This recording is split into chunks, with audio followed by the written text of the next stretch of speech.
The new Ricoh IM C3510, C2510, C2010 series is essentially a lightly modified and simplified continuation of the IM C2000, IM C3010 platform.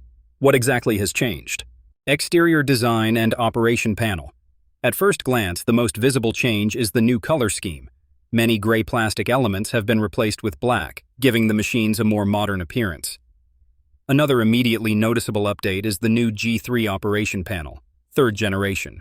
Compared to the previous series, the new models no longer include Wi-Fi, SD card slots, EX3 key, microphone, reset key. The absence of Wi-Fi is intentional. Wireless connectivity is considered a potential security risk, and if the manufacturer aims to meet the highest security standards and protocols, eliminating Wi-Fi is a logical decision. The previous panel used the resistive method, while the new G3 panel now features capacitive technology, offering better responsiveness and user experience. In the scanner section, Glossy mode, which was linked to the CMOS sensor, has been removed. Additionally, the exposure system has been changed, from the 4-beam method to the 2-beam method.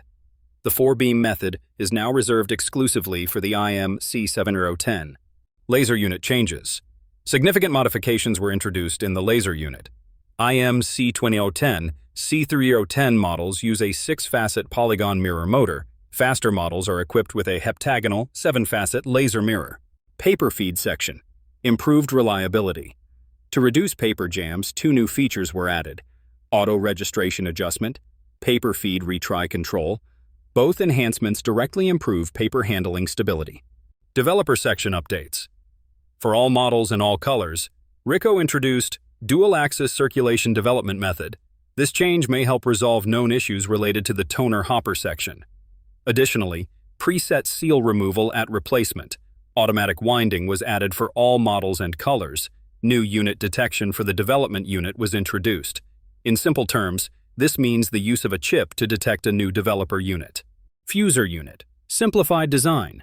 Major changes were made to the fusing section. Fusing unit pawls were discontinued. Fusing exit solenoid was discontinued.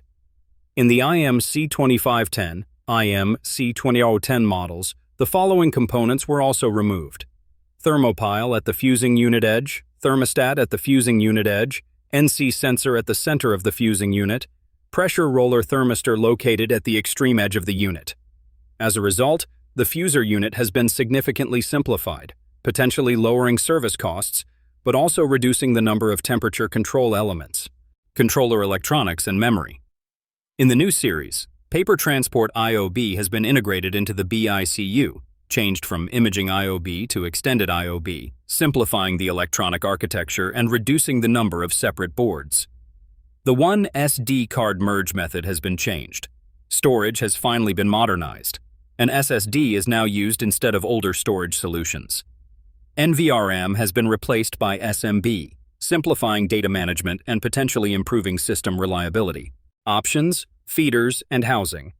Automatic document feeders, ADF, and other optional units have been revised. Some configurations were unified, others simplified. Housing colors and external design elements were also updated to match Ricoh's new visual identity. That's essentially the full scope of changes. The new collection represents an evolutionary step focused on simplification and modernization of hardware and electronics rather than a major technological breakthrough. Do you think videos with this kind of technical summary are needed? Let me know in the comments. Your feedback really matters.